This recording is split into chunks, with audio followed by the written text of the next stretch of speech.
Chers intervenants, chers amis de la Maison Heinrich Heine, bienvenue à cette soirée intitulée « Le siècle des dictateurs ». Ce titre reprend celui de l'ouvrage collectif, le voici, qui vient de paraître aux éditions Le Point, Perrin, sous la direction d'Olivier Guèze, qui en a rédigé la préface. Ce livre dresse une sorte de galerie de portraits passant en revue la vie et le règne de 22 personnalités d'Europe, d'Afrique, d'Asie, d'Amérique du Sud, du monde musulman et des Caraïbes, qui ont exercé une dictature au XXe siècle et qui, pour certains d'entre elles, ont transmis le pouvoir à leurs descendants. Pourquoi le XXe siècle ? Pour Olivier Guèze, qui, dans la préface de l'ouvrage, établit une intéressante typologie du dictateur, je cite « Jamais les dictateurs n'ont autant proliféré qu'au siècle dernier, comme si le progrès et la technique, ces deux matrices, s'étaient retournés contre lui. » Notre conférence de ce soir sera concentrée sur deux personnalités de cette galerie de portraits que nous avons choisies pour leur proximité géographique avec la France et pour l'écho qu'elles suscitent encore dans l'actualité de cet automne. Tout d'abord, Francisco Franco, qui continue de polariser l'Espagne comme le montre la polémique autour du transfert de sa dépouille, et Erich Honecker, dont l'action et l'héritage sont au cœur des discussions en cette année de commémoration des 30 ans de la chute du mur. Au-delà de l'évocation de ces deux figures, le débat débouchera sans doute sur les interrogations que suscitent les évolutions survenues au cours des 20 premières années du XXe siècle. Qu'en est-il, je donne quelques pistes, qu'en est-il de l'émergence de démocraties illibérales, de l'apparition de mouvements qui prétendent redonner le pouvoir au peuple et que Marc Lazare qualifie de peuplocratie? Qu'en est-il des dangers liés à l'empire des GAFAM, Google, etc., Amazon, ou de leur pendant chinois, en qui Olivier Guèze voit un nouveau type de dictature dont, je cite, « le royaume n'a ni capitale ni frontière, mais règne sur plus de 2 milliards d'individus ».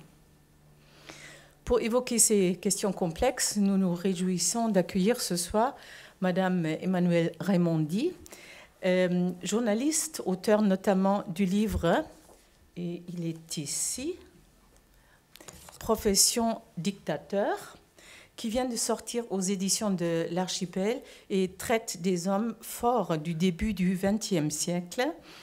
Madame Raimondi sera à ce titre particulièrement qualifiée pour assurer la conduite de ces débats. Notre second invité est M. Éric Roussel, journaliste biographe, membre de l'Académie des sciences morales et politiques. M. Roussel est l'auteur de biographies de grandes figures politiques françaises de la seconde moitié du XXe siècle. Merci également à M. Patrick Moreau d'avoir accepté notre invitation. M. Moreau, historien historien et politologue, est spécialiste de l'Allemagne et de l'Autriche contemporaine. Ses publications récentes concernent l'extrême droite en Autriche et en Allemagne. Et un grand merci enfin à Olivier Guèze, journaliste, essayiste, romancier, ami fidèle de notre maison, qui est à l'origine de l'ouvrage collectif qui servira de base au débat de ce soir. Et maintenant, je passe la parole à Madame Raimondi. Merci beaucoup. Avant toute chose, je voudrais remercier la Maison Heinrich Heine de m'avoir invité à ce débat ce soir et d'avoir manifesté un intérêt pour mon travail. Merci beaucoup. Donc, effectivement, ce soir, nous allons évoquer un sujet qui reste malheureusement toujours d'actualité, celui des dictateurs. Bien que le dictateur soit une figure menaçante et porteuse d'un imaginaire souvent sanglant, il fascine encore et toujours. C'est presque devenu un archétype qui fascine jusqu'aux dirigeants du monde dit démocratique. Certaines déclarations de Donald Trump à l'égard de Kim Jong-un sont à ce titre d'une ambiguïté pas si surprenante, quand on sait que nombreux sont les nostalgiques d'un certain modèle de société, ceux qui estiment que seule la force est rassurante et dans un monde de plus en plus complexe et incertain.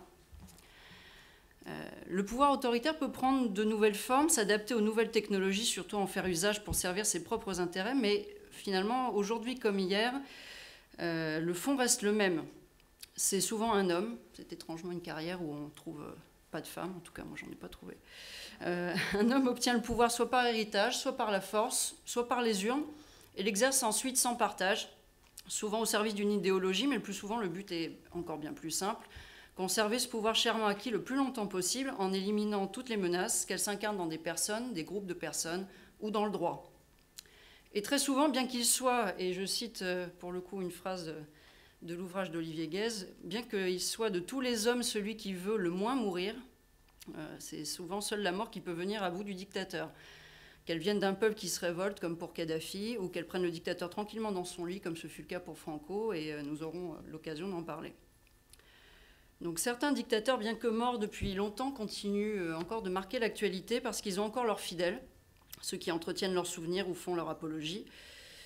Il y a ceux qui s'opposent à cela et souhaitent entamer un véritable travail de mémoire. C'est ce qui se passe actuellement en Espagne. Ils ont aussi leurs héritiers, directs ou indirects. Des avatars de moindre stature comme Bolsonaro ou Donald Trump entretiennent l'idée qu'un pouvoir efficace, c'est un pouvoir fort. Et ce qui est inquiétant, c'est que c'est souvent la démocratie qui permet l'émergence de telles figures. Et c'est, je crois, un point intéressant sur lequel on pourra débattre. La dictature, c'est en quelque sorte la némésis de la démocratie. Elle a essentiellement pour but d'en détruire les fondamentaux, et pourtant, elle peut aussi naître grâce à elle. L'Allemagne a connu cette situation. La Russie la connaît depuis 18 ans, après une brève ère d'ouverture démocratique, et la Turquie également, pardon. Donc poser une réflexion sur la dictature, ça entraîne inévitablement une réflexion sur la santé et la vitalité des démocraties, et force est de constater qu'elles sont bien malades à l'heure actuelle. Je ne serai pas plus longue, et je voudrais passer la parole à Olivier Guèze, peut-être pour une brève introduction, une présentation de votre livre. C'est un ouvrage collectif, donc qui s'intéresse aux dictateurs du XXe siècle essentiellement, bien qu'il y ait 3 figures aussi qui sont traitées et qui sont en activité aujourd'hui. Qu'est-ce qui a suscité l'envie de faire ce livre? D'où est venue l'idée? Bonsoir à tous. L'idée, elle est venue de l'éditeur des éditions Perrin, pour être sincère avec vous. Ce n'est pas mon idée, et ils m'ont proposé un petit peu de chapeauter l'ouvrage. Moi, ce sont des thèmes qui évidemment m'intéressent, m'ont intéressé, que j'ai traité plus ou moins directement dans certains ouvrages. J'avais écrit un livre sur la chute du mur, donc sur la RDA finissante il y a 10 ans. En travaillant évidemment sur Joseph Mengele, j'ai travaillé sur le nazisme. Je me suis pas mal aussi intéressé à l'Union soviétique à une époque. Enfin bref, donc le projet m'a intéressé. Mais le grand responsable de ce livre, il n'est pas là ce soir, il s'appelle Benoît Hiver et il dirige les éditions Perrin. Alors souvent on me demande comment est-ce qu'on a choisi ces dictateurs. Alors le vrai dictateur, donc, c'est Benoît Hiver, et c'est lui qui les a essentiellement choisis. Mais on a essayé déjà de répartir et historiquement et géographiquement. C'est-à-dire que ce que j'explique dans ma préface, c'est qu'en gros, il y a 2 grandes vagues de dictatures et de dictateurs au XXe siècle. La première, c'est après la Première Guerre mondiale, et ça concerne avant tout l'Europe, en tout cas les dictateurs dont nous parlons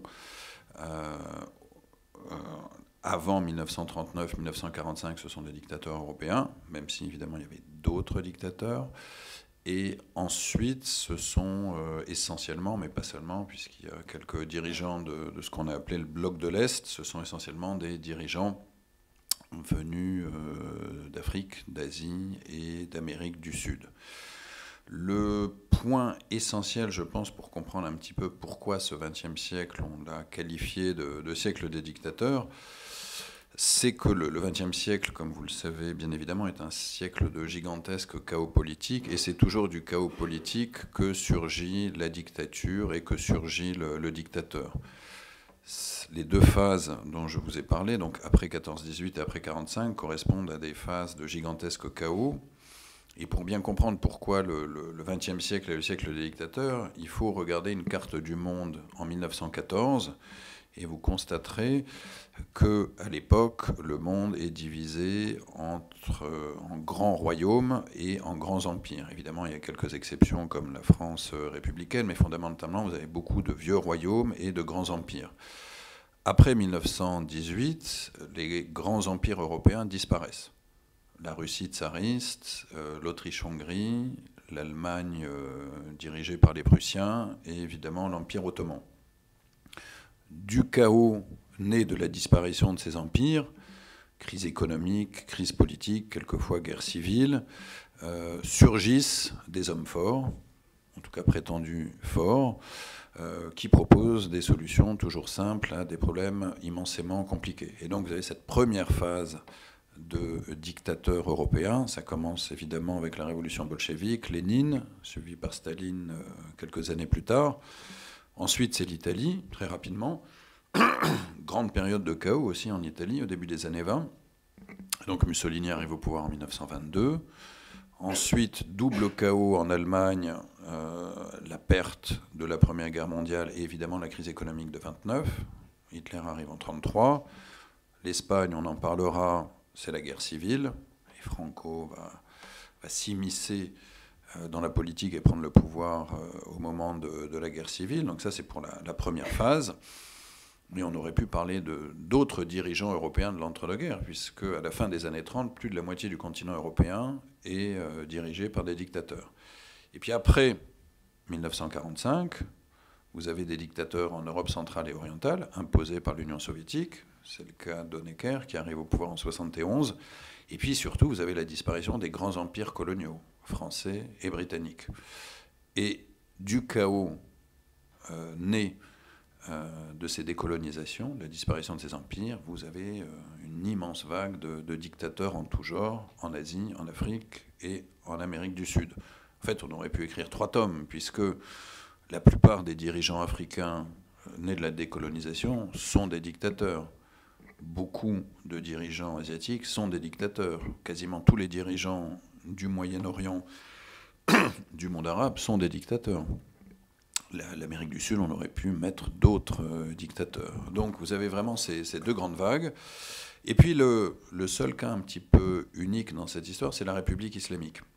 Puisque ces dictateurs dont je parle après la décolonisation sont des dictateurs qui sont suffisamment intelligents pour finalement s'amarrer à l'une des 2 grandes superpuissances, États-Unis ou Union soviétique, et en échange finalement, ils ont les mains libres pour faire ce qu'ils veulent chez eux et, par ailleurs, pour la plupart, s'enrichir. La République islamique de Khomeini, donc, qui apparaît en 1979, quelque part, elle annonce déjà le XXIe siècle. Parce que c'est la seule dictature de la deuxième partie du XXe siècle qui n'est ni pro-soviétique ni pro-américaine. En tout cas, qui n'a pas de parrain officiel et qui annonce déjà l'émergence d'un islam politique au XXIe siècle.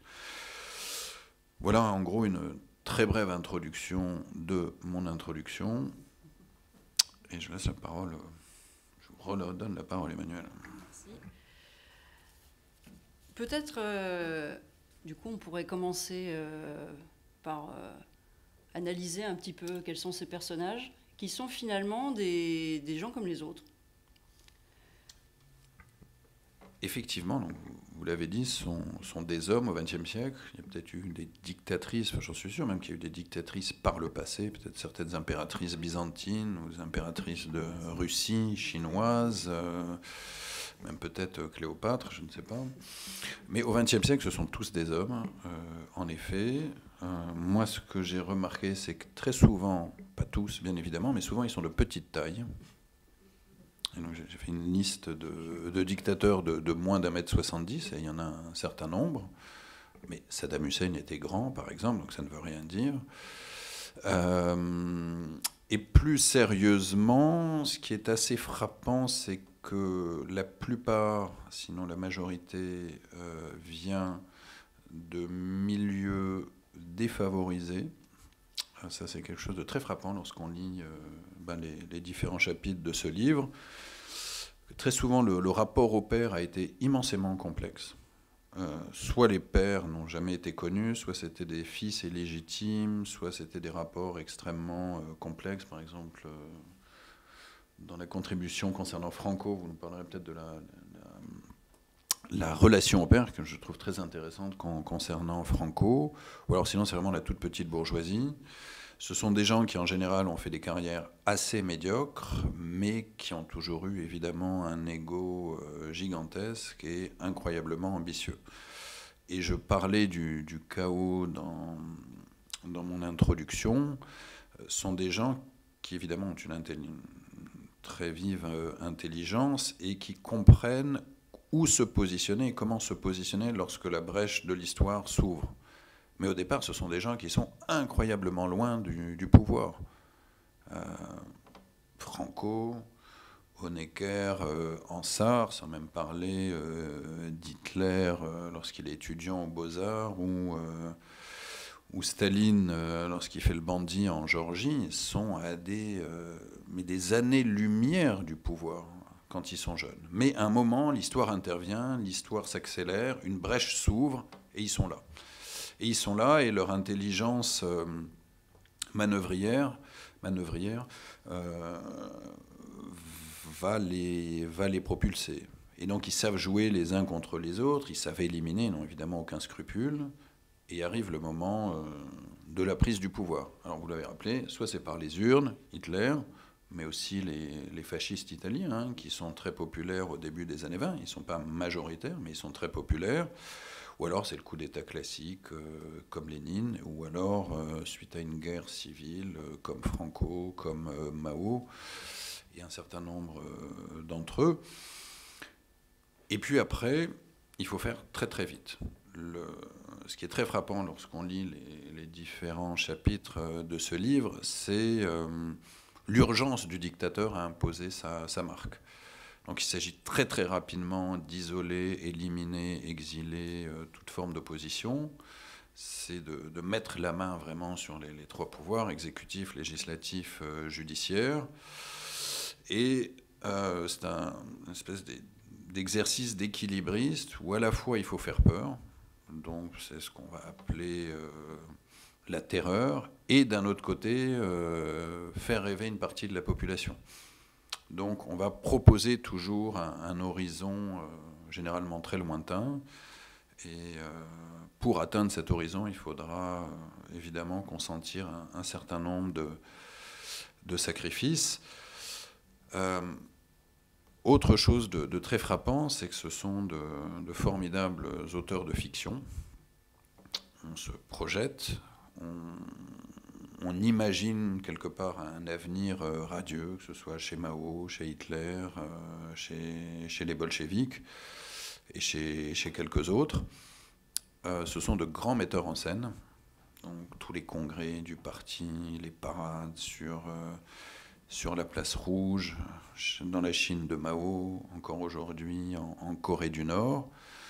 Ce sont des metteurs en scène très complets, c'est-à-dire qu'on a tous en tête les uniformes des uns et des autres, ou la toque en fourrure de Mobutu. Et ce sont de grands menteurs.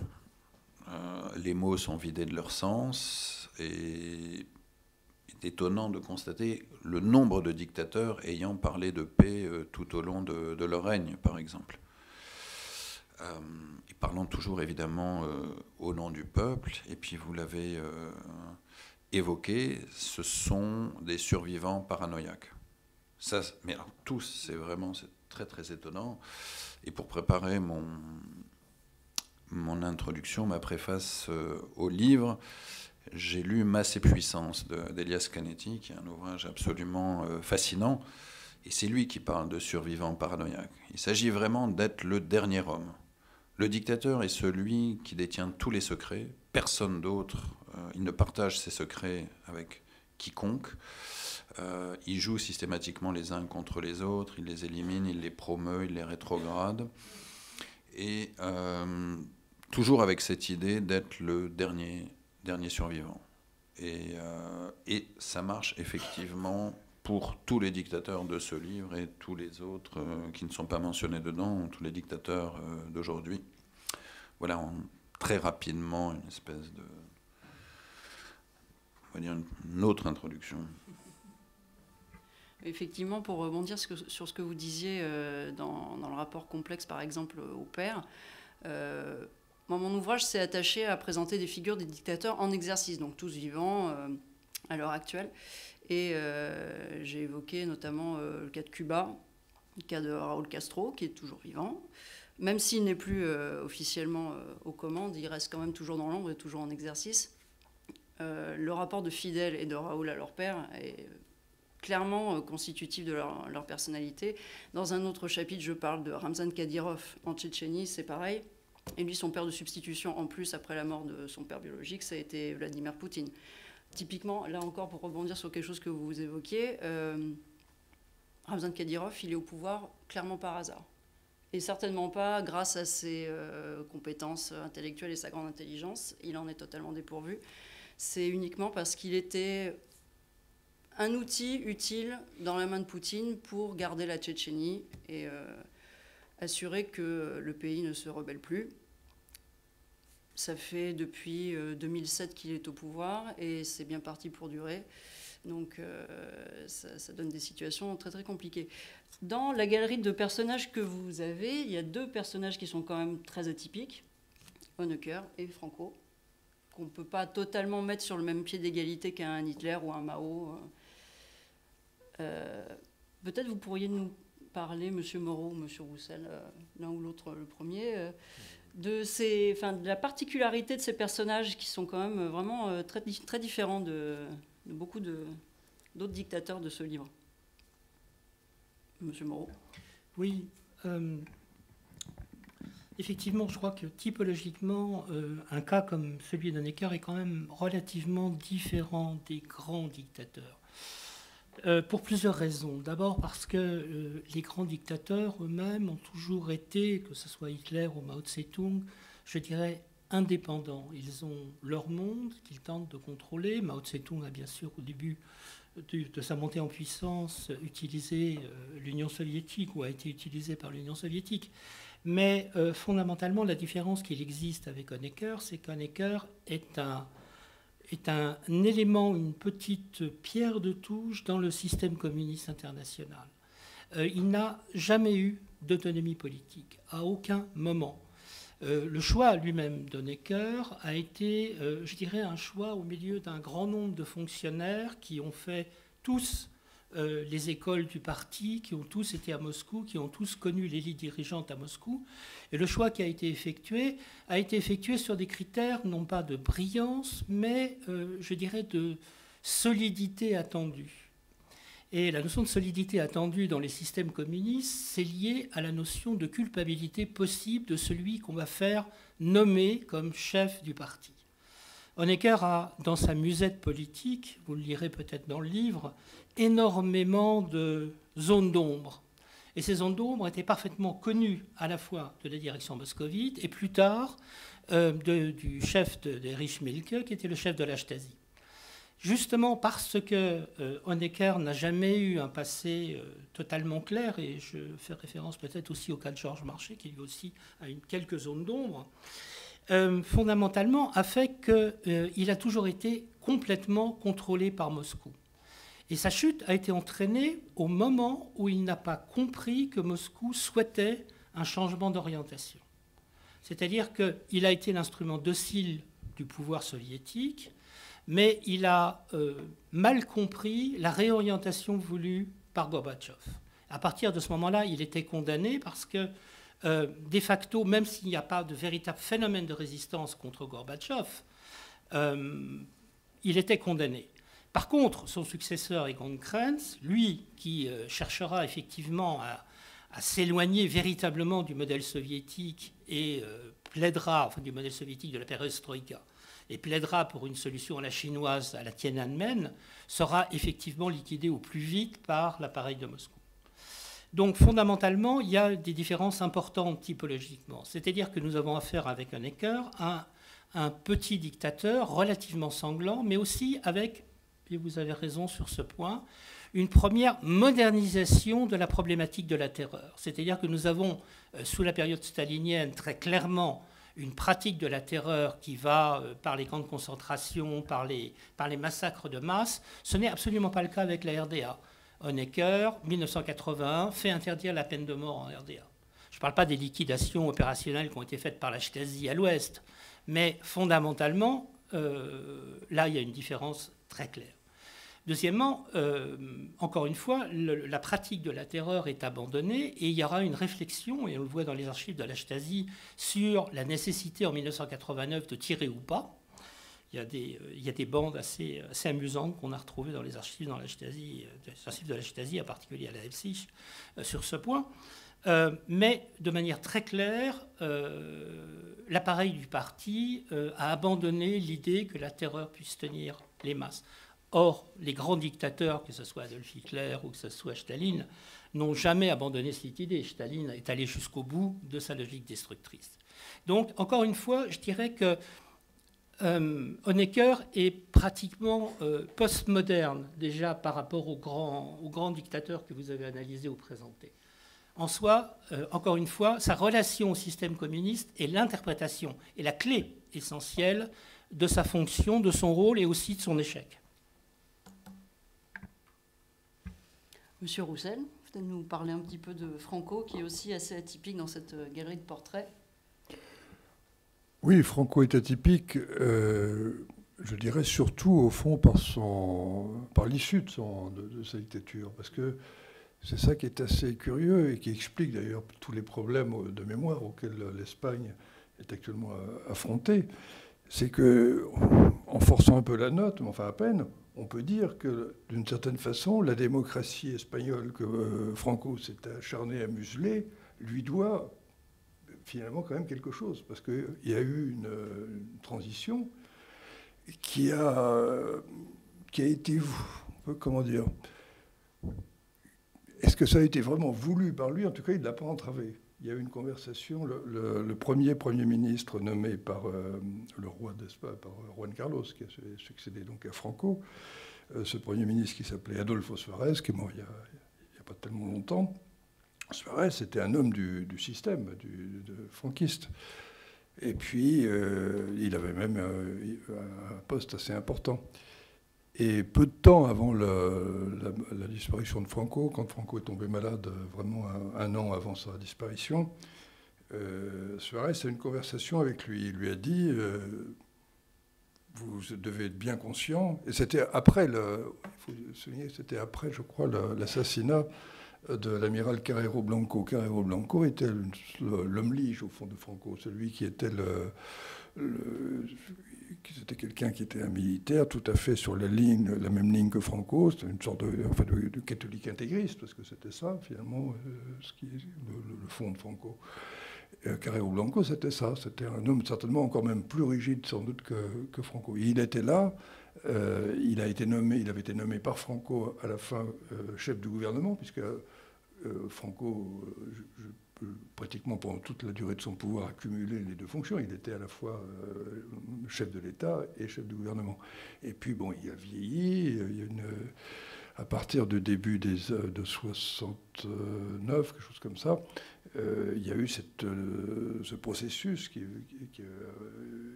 a abouti à la transition vers la monarchie et qui était programmée. Donc, oui, et Carrero Blanco, donc, un peu plus d'un an avant la mort de Franco, a été assassiné par le terrorisme basque.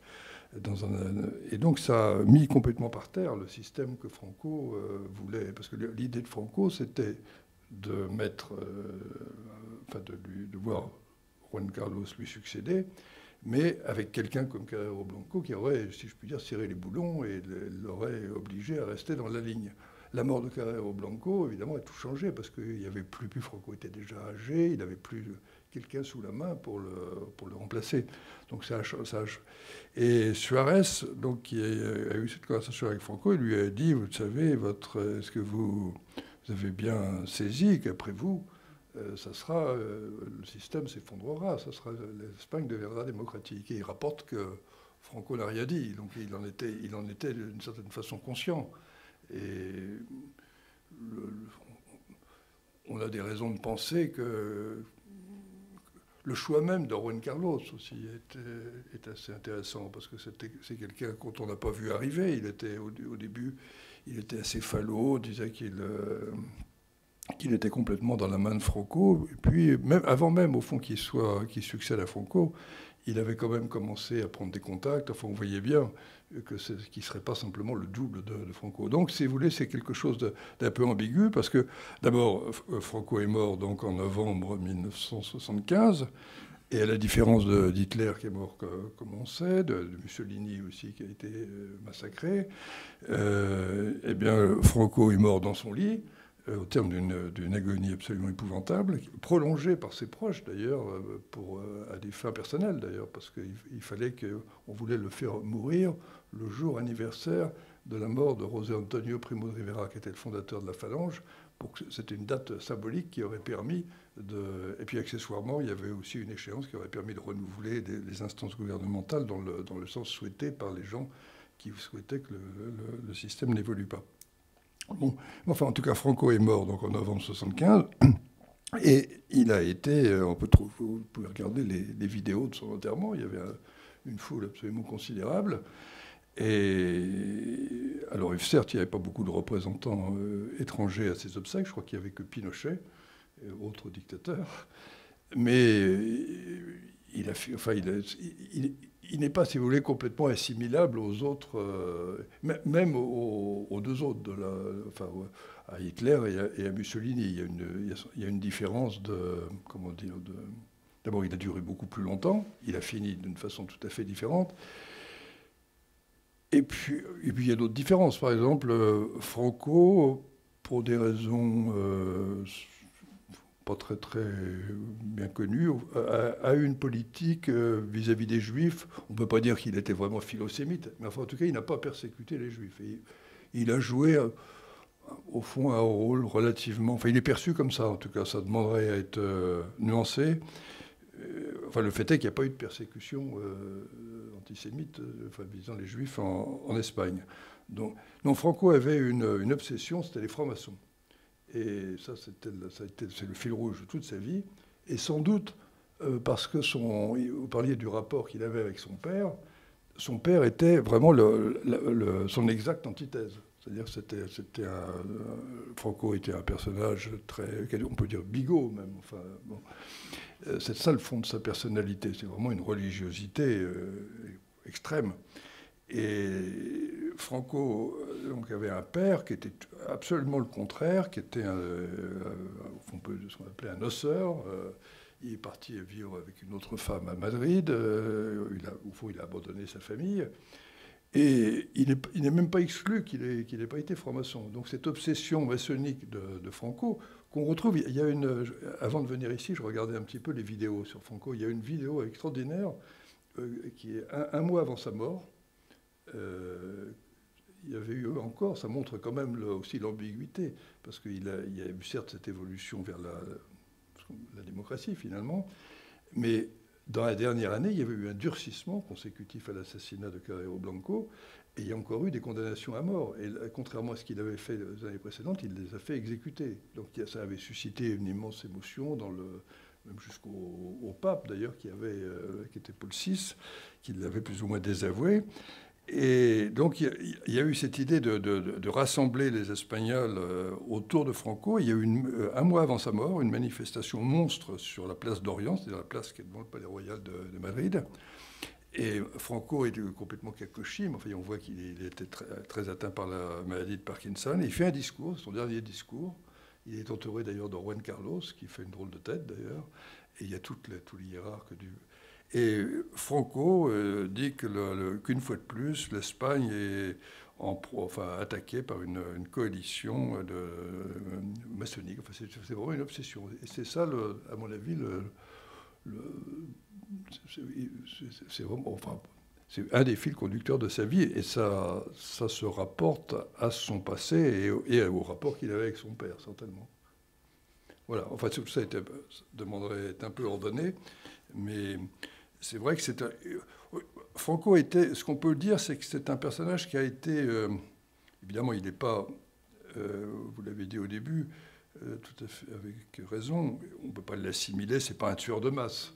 Mais ce qui est frappant, c'est quand même quelqu'un qui est absolument implacable et qui qui est d'une cruauté finalement inutile, même dans le cadre de son système. Même à la fin de cette dictature, alors que l'Espagne quand même évolue, il fait preuve d'un caractère implacable vis-à-vis de ses ennemis. On le voit vraiment dans les derniers moments, quand il refuse la grâce. Enfin, il y a des aspects très très peu sympathiques de Franco, mais il est certain que c'est pas la même chose qu'Hitler. Et c'est même, il y a un personnage qui n'est pas évoqué dans le livre, avec lequel il a une certaine parenté, c'est Salazar, c'est le dictateur du Portugal. Mais Salazar, en réalité, la dictature de Salazar était restée beaucoup plus dure en fait que Franco. Moi, j'ai le souvenir, j'étais visité ces deux pays à l'époque, quoi. Et quand on était à Lisbonne, on sentait vraiment le poids de la police. Enfin, c'était un pays en guerre en Angola. Il y avait un climat très particulier. Alors que Madrid, moi j'y étais, j'ai passé un mois exactement il y a 50 ans. J'ai même vu Franco passer comme ça. Si on ne faisait pas de politique, c'était un pays qui était relativement libre, si vous voulez. Si on ne faisait pas de politique, si on n'attaquait pas l'Église, on pouvait se promener, et on ne sentait pas quand même le poids de la police à tous les coins de rue, tandis que la dictature de Salazar, au fond, était beaucoup plus obscurantiste, finalement. Mais elle était aussi plus impersonnelle, parce que d'ailleurs Salazar n'était pas le chef de l'État. Il y avait au-dessus de lui un président de la République, qui était une potiche. Et Salazar, on ne le voyait pas. C'était un personnage très curieux, aussi très religieux, qui, lui, d'après ce que j'ai compris, menait une vie cachée, une vie privée cachée, relativement active. Mais contrairement à Franco. Je vais juste rajouter une chose, parce que c'est... Pardon. Non, c'était justement la différence entre les dictateurs autoritaires et les dictateurs totalitaires. Ça, c'est quelque chose de très important. Là, on a deux représentants des dictateurs autoritaires, Franco et Honecker, qui effectivement n'ont absolument rien à voir avec ce que j'ai appelé dans ma préface les grands mangeurs d'hommes que sont Hitler, Staline, Mao. Hannah Arendt, dans les origines du totalitarisme, a défini un petit peu cette différence entre les deux types de dictateurs. Un dictateur autoritaire est obligé de mener une politique relativement rationnelle parce qu'il ne dispose pas de ressources humaines infinies comme le totalitaire. À savoir que le dirigeant totalitaire peut massacrer des millions, voire des dizaines de millions de personnes sans que son régime ne vacille, parce qu'il est à la tête de masses humaines gigantesques. Donc c'est le cas de Mao, c'est le cas de Staline, c'est le cas d'Hitler après l'invasion de l'URSS en 1941, où là, à chaque fois, systématiquement, vous avez des massacres de dizaines de millions de personnes. Et ces régimes continuent de fonctionner avec une terreur gigantesque. Si on prend le cas de l'Espagne ou le cas de la RDA, si Honecker avait fait massacrer, 3-4 millions d'Est-Allemands, ça se serait vu. Ça aurait été impossible, c'était inimaginable. Idem pour Franco. Deuxièmement, et ce que dit Arendt est très intéressant, c'est que ces grands dictateurs totalitaires, à un moment, ne mènent plus du tout de politique rationnelle et ne suivent plus que leur instinct et leur obsession, quitte à mettre en danger leur pays, le régime, le parti.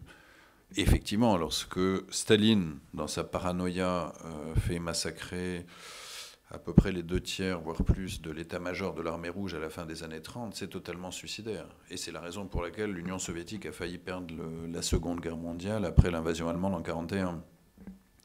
Lorsque Hitler maintient le massacre des populations juives d'Europe, à partir de 1943-1944, c'est totalement fou, totalement irrationnel, parce que ça demande des moyens gigantesques en hommes, en argent, en technologie, en infrastructure, alors qu'à ce moment-là, l'Allemagne est en train de perdre la guerre. Mais il continue, il poursuit cette obsession. Mao, c'est la même chose.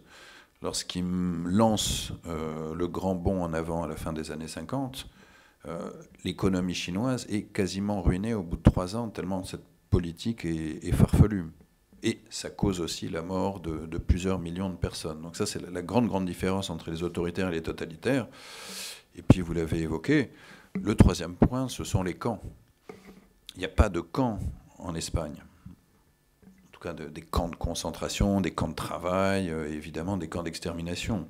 Et ce qui fait le propre de ces grands dictateurs totalitaires, ce sont les camps. Ce sont les camps nazis, ce sont les camps en Chine, ce sont le goulag. Et la seule exception, finalement, dans cette famille des totalitaires, c'est Pol Pot. Parce que Pol Pot va faire massacrer des millions de personnes alors qu'il est à la tête d'un petit État avec une petite population. Mais sinon, je trouve que la définition d'Arendt, les différences qu'elle note entre les autoritaires et les totalitaires est extrêmement intéressante, toujours pertinente, et fonctionne très bien avec Franco ou avec Honecker, qui sont des petits requins à côté des autres. Oui, je ne voudrais pas avoir l'air de défendre Staline et d'être le dernier stalinien, mais enfin, il est quand même certain que vous avez signalé ces incongruités, mais il n'était quand même pas dénué d'intelligence, et on peut dire quand même que dans la conduite de la guerre, oui, et c'est pas quand même complètement un hasard si aujourd'hui il suffit d'aller en Russie, sa tombe est fleurie, il est considéré quand même, peut-être à tort, je ne sais pas, mais enfin je pense quand même qu'il a joué un certain rôle, ne serait-ce que par la terreur d'ailleurs qu'il exerçait. Mais il lui arrivait d'avoir des lueurs quand même. Il y a un épisode qui est assez peu connu, qu'on ne signale pas beaucoup, quand les Allemands ont approché de Moscou.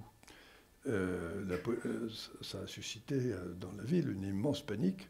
Les gares étaient prises d'assaut, etc. On n'arrivait plus, même avec ce régime horrible, à remettre de l'ordre. Et donc Staline a appris ça, et il a eu pour une fois une des rares idées pacifiques qu'il ait eues. Il s'est promené en voiture découverte dans Moscou. Et c'est tout ce qu'il a fait. Et le simple fait de le voir apparaître comme ça, apparemment tranquille, a ramené un certain ordre et calmé voilà, je signale ça, c'est un peu anecdotique. Mais c'est certain qu'à la fin, Staline était complètement paranoïaque, etc. Mais je ne crois pas qu'il était uniquement ça. D'ailleurs, il n'y a qu'à lire le portrait. J'ai écrit une biographie du général de Gaulle. Et de Gaulle ne cache pas dans le portrait qu'il fait de Staline, dans ses mémoires, qui est un portrait magnifique, au fond, il le peint comme une sorte de tsar, quoi. L'aspect idéologique passe au second plan. Et je crois que c'est quand même la réalité, au moins pour la période de la Seconde Guerre mondiale. Ce que vous dites est très juste. Ils poursuivent, en tout cas, ils maintiennent des politiques tout à fait aberrantes et irrationnelles, mais dans leur irrationalité, ils sont incroyablement rationnels. Il y a une extrême intelligence pour mener le système vraiment jusqu'à ses pires extrêmes, en fait. Donc il y a ce double côté chez ces hommes-là qui est absolument effrayant. Ce qui est intéressant dans vos interventions sur Franco d'un côté, Honecker de l'autre, c'est que on a chez l'un justement un manque de réalisme et l'absence d'une prise de conscience que le système va s'effondrer, alors que chez Franco, c'est l'inverse. Est-ce que les dictateurs qui durent sont ceux qui, autant que possible, arrivent à éviter une certaine forme d'isolement qui est inhérente à l'exercice du pouvoir ? Dans le système communiste, il n'y a jamais d'isolement. Fondamentalement, comme le pouvoir est à Moscou, je ne veux pas discuter sur les arcanes de direction du PCUS, là aussi vous avez les mêmes phénomènes, vous avez une hiérarchisation complexe et vous avez des zones de pouvoir différentes, vous avez un complexe militaro-industriel, vous avez un complexe sécuritaire, c'est un ensemble très complexe, mais oui, au niveau de la RDA, c'est tout à fait évident. En rien, Honecker n'a géré la RDA tout seul. Sabro, qui est un grand spécialiste d'Honecker, qui a écrit sa biographie de jeunesse, explique effectivement que, en fait, c'est une dictature à trois. À partir des années 1978-79, c'est la dictature de Mielke qui est en fait l'appareil de répression, c'est la Stasi. Vous avez Günther Mitta qui contrôle l'économie et la production, et vous avez Honecker qui est le politique. Même si, en fait, Honecker contrôle aussi indirectement, à travers d'autres canaux au niveau du comité central, une partie de la sécurité. Donc c'est un jeu très très complexe. Il n'y a pas d'isolement complet d'Honecker. Ça n'aura pas été possible dans la mesure où les autres représentants du comité central sont aussi en voyage régulier à Moscou. C'est-à-dire que tout le monde va se ressourcer auprès du chef en place, que ce soit Brejnev ou que ce soit un autre, y compris Gorbatchev. C'est-à-dire que tous les membres importants du parti vont se ressourcer régulièrement à Moscou et chercher les ordres de Moscou. Et Honecker ne peut en aucune manière se déplacer en dehors de cette sphère. Au moment où il va commencer à le faire, à ce moment-là, Moscou décidera qu'Honecker doit tomber. Oui, en ce qui concerne... je crois que Franco, finalement, était quand même plus intelligent qu'Honecker. Non, Franco était le contraire d'un visionnaire. Il n'avait aucune vision d'avenir. Mais il avait une assez grande maîtrise du court terme. Il voyait très très bien les situations et les rapports de force. Et au fond, ce qu'il a très bien... Bon, il s'est installé au pouvoir par la force, enfin, à la fin de cette guerre civile, donc c'est un épisode bien connu. Il s'y est maintenu pendant toute la durée de la guerre.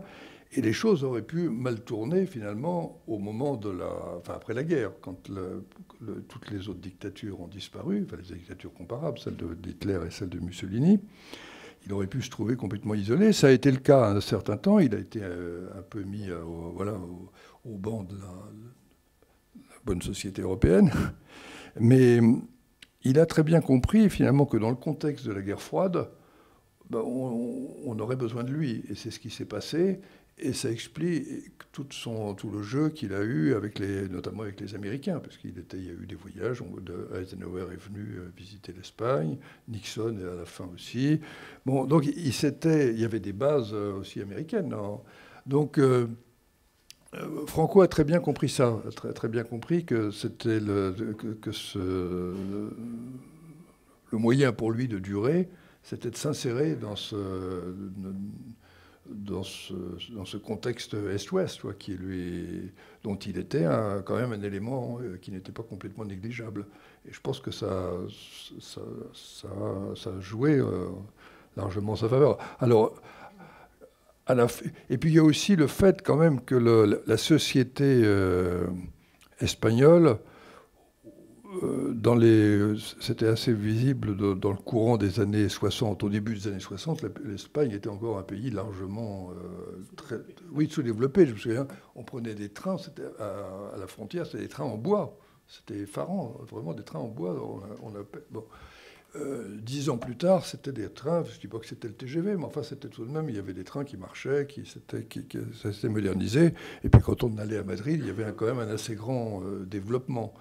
Et il y a eu surtout le développement d'une classe moyenne. Donc il y a eu une politique économique que Franco d'ailleurs ne comprenait pas très très bien parce qu'il n'avait aucune compétence en matière économique et au départ il pensait très naïvement que le pays pouvait vivre en pleine autarcie. C'était ça son idée.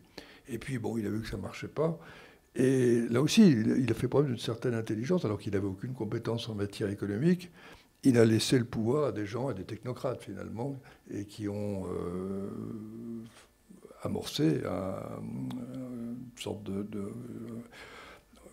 une politique une politique économique et financière qui a quand même favorisé un certain essor économique qui était tout à fait visible, à la différence du Portugal qui lui était complètement resté arriéré. Voilà, donc je crois que c'est ça qui explique ça. C'était quelqu'un qui avait quand même une assez grande maîtrise du temps court. Et je crois que ça avait d'ailleurs, vous savez que De Gaulle l'a rencontré, c'est même la dernière visite qu'a faite De Gaulle. Il n'était plus au pouvoir, il est allé le voir 4 mois avant sa mort. C'est une visite qui a fait couler beaucoup d'encre, qui a même révolté des gens comme Mauriac ou Malraux, qui étaient des fidèles pourtant du général.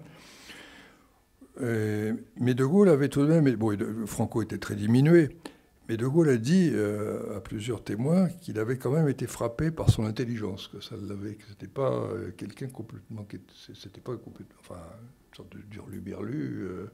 Il était limité, mais avait une intelligence tactique et pratique. Oui. Je crois que c'est ça qui explique sa longévité. Quelque chose.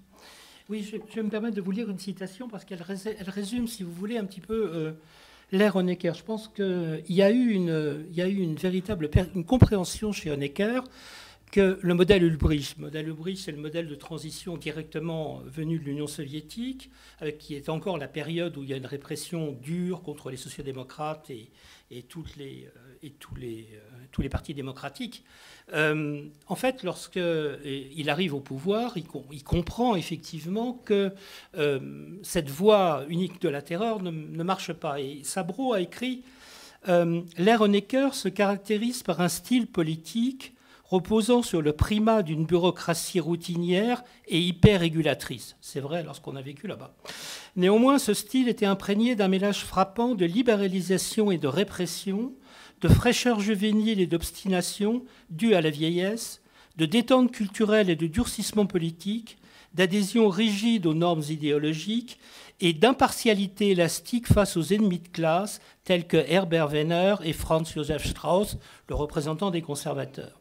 De fait, Honecker commence sa carrière politique d'après-guerre sur une ligne conservatrice dure qui aboutira à la construction du mur de Berlin en 1961, mais prendra le chemin inverse de son prédécesseur Walter Ulbricht quand il tentera de relancer l'utopie socialiste par une politique de réforme.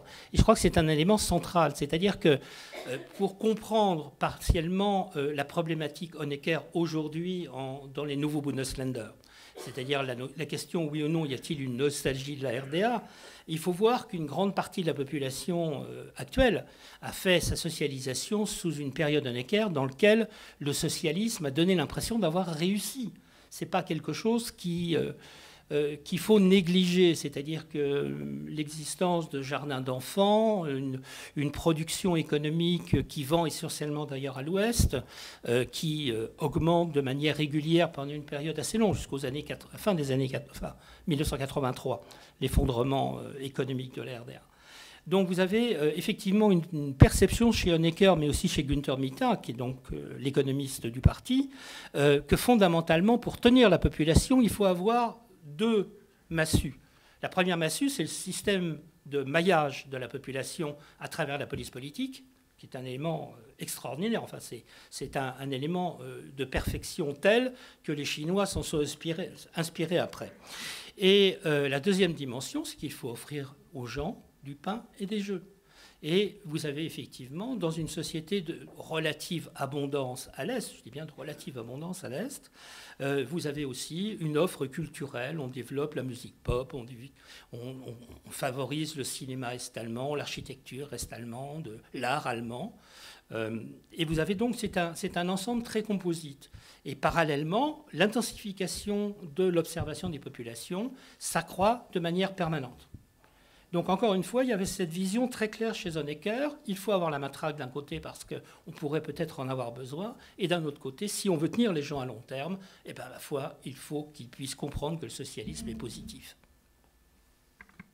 Je vais rajouter une chose plus généralement par rapport aux contributions de choses que j'ai pu écrire ou lire. Au-delà du plan domestique qui ont été évoqués pour l'Espagne ou pour l'Allemagne de l'Est, je crois que fondamentalement pour les dictateurs, sauf pour ceux qui sont à la tête d'États gigantesques, donc très puissants et qui sont donc respectés, l'essentiel c'est d'avoir un parrain très puissant. À partir du moment où vous pouvez compter sur un parrain très puissant, vous pouvez rester au pouvoir. Et lorsque ce parrain disparaît ou lorsque ce parrain vous lâche, le dictateur en général tombe très rapidement. Ça a été le cas de Mobutu, donc, qui a été soutenu par les Américains pendant très longtemps.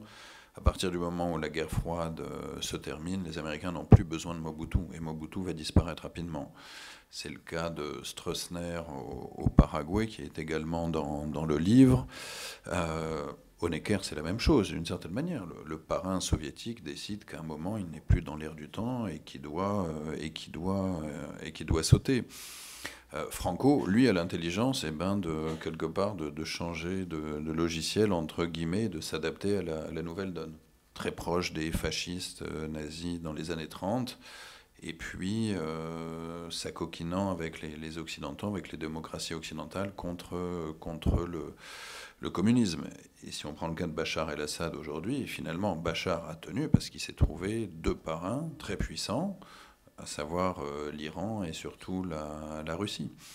Donc les relations internationales et notamment la présence, l'appui d'un grand État permet aux dictateurs en général de tenir. Et lorsque ce soutien, ce parrain disparaît, ou en tout cas le soutien, eh bien, les dictateurs n'en ont plus pour très longtemps.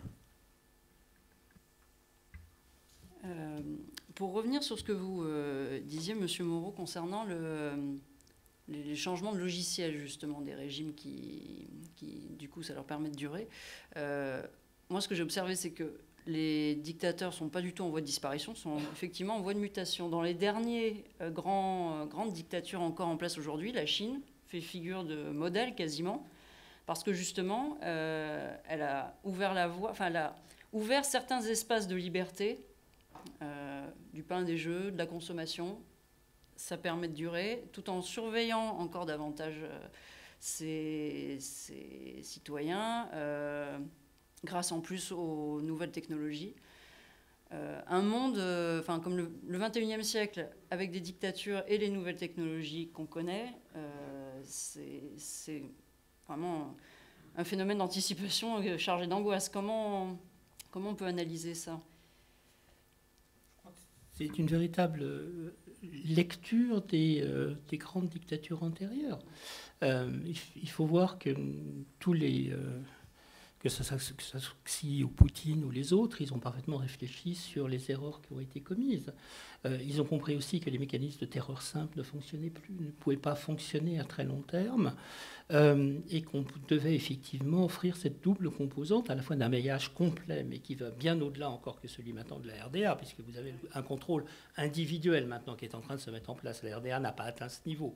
Il y avait 90 000 espions, mais ça ne suffisait pas à couvrir la totalité de tous les moments familiaux. Mais maintenant, avec le tracking qui est en cours, il est vraisemblable qu'en Chine, on finira par avoir une vision individuelle, effectivement, des comportements. Mais c'est effectivement une leçon qui a été tirée. Je pense que s'il a dit de manière très très claire que la survie du parti passait effectivement sur une double vision. D'abord le fait que le peuple de Chine doit ne pas oublier son histoire. La deuxième dimension, qu'elle doit fondamentalement parvenir à devenir la première puissance mondiale, ce qui implique une première puissance militaire et économique. Et que troisièmement, les ennemis de la Chine sont omniprésents et qu'il faut les combattre. Et c'est très clair, il va détruire les Ouïghirs, il va détruire les derniers Tibétains qu'il peut y avoir encore, et il va mettre en place une société chinoise parfaite. Enfin.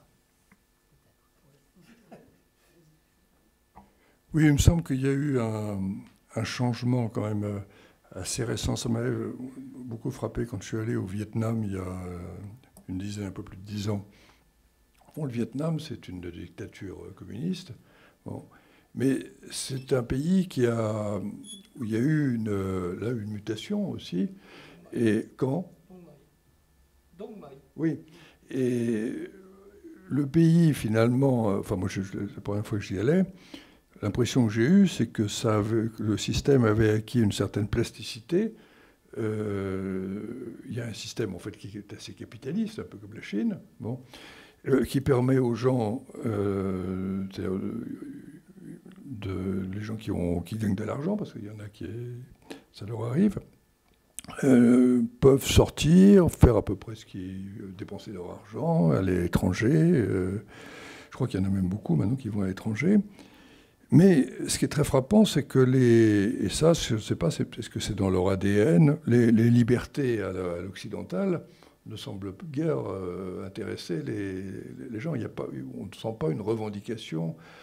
Donc ce système, finalement, et on a l'impression, finalement, que le Parti communiste n'est plus là, j'allais dire, que comme garant de la corruption, parce qu'il y a une corruption absolument effrayante, mais qui est organisée sous les auspices du Parti communiste. Donc c'est un système qui est qui est très, comment dire, biscornu, enfin qui est très, très, très bizarre. Mais je me disais finalement que ça avait peut-être... Est-ce que c'est pas un modèle finalement qui peut inspirer jusqu'en Europe? Et malheureusement, c'est un peu ce qui se passe. C'est-à-dire, je crois que ce qu'on va voir, il n'y a plus tellement, j'allais dire, les dictateurs à l'ancienne, genre Hitler, Mussolini, au fond, c'est de plus en plus, sauf dans les pays peut-être du tiers-monde, enfin de ce qu'on appelait le tiers-monde autrefois, c'est de plus en plus difficile. Donc ils sont obligés tout de même de tenir compte, d'organiser des élections plus ou moins truquées, mais enfin il y a tout de même une sorte de soupape de sécurité. Mais ce sont des systèmes qui sont... Oui, ce sont vraiment les démocraties libérales, voilà. Et il me semble que c'est un peu construit sur ce modèle asiatique qu'on voit aussi à Singapour. Singapour, c'est ça, c'est une sorte d'un parti unique qui a assuré une certaine prospérité, mais les libertés, évidemment, à l'occidental n'existent pas. Ça existe aussi, par exemple, j'étais récemment à Oman. Bon, Oman, c'est un pays, il n'y a aucun doute que le sultan d'Oman, qui est un personnage qui doit avoir une certaine intelligence, a développé ce pays. Il est là depuis 50 ans. Son père était un obscurantiste épouvantable. Il n'y avait pas 1 kilomètre de route asphaltée quand il est mort, enfin quand le sultan Qaboos a pris le pouvoir. Et maintenant, c'est un pays extrêmement moderne. Et bon, c'est difficile de se rendre compte, j'ai passé 10 jours, c'est difficile de se rendre compte de l'état d'esprit de la population, mais on a l'impression tout de même d'une certaine popularité. On ne sent pas non plus une contrainte, la police n'est pas à tous les... Et là, on est peut-être devant un nouveau système, finalement, de régime un peu... Encore qu'Oman, là, c'est vraiment un système de dictature. Le sultan cumule absolument toutes les fonctions. Il est chef de l'État, Premier ministre, ministre des Finances, gouverneur de la Banque centrale, chef de l'armée, enfin tout. Il n'y a pas de parti, mais il y a une certaine adhésion qui est sans doute due au fait qu'il y a eu un développement assez intelligent, d'ailleurs, qui est assez différent de celui d'Abu Dhabi ou des Émirats arabes unis, et qui respecte un peu la nature. Enfin bon... Donc, il n'y a aucun doute qu'il y a une certaine adhésion. Et pourtant, objectivement, le sultan est vraiment un dictateur, parce qu'il détient absolument tous les pays, tous les pouvoirs, absolument sans partage. C'est un régime évidemment très, très fragile, parce que Oman est un pays isolé, c'est un petit pays qui arrive à maintenir, grâce à une diplomatie intelligente, des rapports avec tous ses voisins. Mais enfin, à la mort du sultan, qui arrivera un jour, il est certain que ce système sera menacé. Pardon de cette parenthèse, mais je pense que des pays comme Singapour, tout ça, ou Oman, ou des pays, risquent malheureusement de susciter des imitations. Parce qu'il y a une gestion qui n'est pas complètement absurde. C'est pas Ubu, si vous voulez. Il n'y a pas non plus la terreur de masse. C'est une sorte d'entre-deux, quoi, Et quand on voit que, simplement en France, il y a un sondage qui dit que les jeunes souhaitent un régime où ils seraient prêts à accepter un régime qui restreindrait certaines libertés. Donc c'est quand même nouveau, ça. Moi, je voulais rajouter quelque chose, c'est par rapport à tous ces régimes dont on parle. Je crois vraiment ils fonctionnent tous autour de 3 piliers. Et le premier pilier, et ça c'est la grande différence avec le XXe siècle, notamment avec tout ce qui a été le camp communiste, c'est la consommation. C'est-à-dire tous ces dirigeants promettent et permettent à toute leur population de consommer. Ça c'est capital, sinon ils savent que le régime va s'effondrer. Deuxièmement, c'est l'identité. À l'ère de la mondialisation, on parle énormément d'identité, et c'est valable dans le Brésil de Bolsonaro, en Russie, en Chine, chez Trump, chez Orban, l'identité. Et troisièmement, c'est la sécurité. Et donc autour de ces 3 piliers se mettent en place effectivement des régimes plus ou moins très autoritaires, mais vraiment aux 4 coins du monde, sur les 5 continents, plutôt 4. Et ça, c'est très fort. Et je pense qu'un autre point très très important, c'est évidemment de voir d'où viennent ces populations. Lorsque vous avez connu la Chine de Mao, la Chine d'aujourd'hui, c'est presque un paradis pour ces gens qui n'ont jamais connu qu'un régime ultra-autoritaire, sinon totalitaire, et ils ont l'impression, enfin ils n'ont pas l'impression, ils ont effectivement la liberté de consommer, de voyager, de vivre à peu près normalement, en tout cas ce qui leur semble normal. Et effectivement, pour la plupart des Chinois, ce qui nous semble être des libertés essentielles, pour eux, semblent des artifices occidentaux pour affaiblir la Chine. Il en va de même en Russie. Lorsque vous avez grandi sous l'Union soviétique, vous avez l'impression que la Russie a fait de grands progrès pour toute une classe moyenne qui a émergé ces 20-25 dernières années. Donc ça aussi, ça perturbe la grille d'analyse. Nous, on a notre propre grille d'analyse en tant qu'occidentaux, mais leur perspective est évidemment extrêmement différente. Moi, l'année dernière, j'ai passé beaucoup de temps en Russie.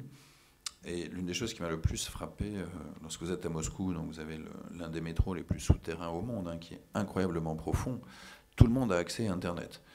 Et la façon dont les gens sont occupés à jouer, à consommer, à lire tout et n'importe quoi, est un moyen extraordinaire d'endormir les populations, quelque part. Et ça, les dictateurs modernes l'ont extrêmement bien compris. Il faut avoir accès. On ne peut pas avoir accès à tout, mais il faut toujours que la population ait accès pour justement se divertir. Effectivement, vous avez beaucoup... Vous avez anticipé sur une question que je voulais peut-être aborder, c'est qu'effectivement, les dictatures évoluent. Du coup, il y a un certain malaise du côté du monde occidental pour répondre à cette attraction nouvelle que les dictatures, enfin que les régimes forts peuvent avoir sur les populations. Et on voit d'ailleurs de plus en plus justement d'ouvrages sur les dictateurs, de biographies, encore de nouvelles biographies qui sortent sur Hitler. On sent qu'on essaye de se pencher sur le passé pour essayer de répondre à des problématiques d'aujourd'hui. Qu'est-ce que vous pensez de ce mouvement justement un peu politique, intellectuel, de réflexion ? Je pense globalement que c'est une erreur de comparer la période qu'on vit à celle des années 30, comme c'est fait très fréquemment. Je pense que ça n'a absolument rien à voir. La crise de 2008 n'est absolument pas comparable à la crise de 1929. On n'a pas une gigantesque guerre mondiale qui, quelque part, met fin à l'idée du progrès ou de l'Occident comme ça a pu être vécu. Donc le contexte aujourd'hui est totalement différent. Là où il y a un point commun, à mes yeux, c'est qu'on vit une gigantesque crise de modernité, mais qui ressemble plus à la crise de modernité de la fin du 19e, du début du 20e, qu'à la crise des années 1930.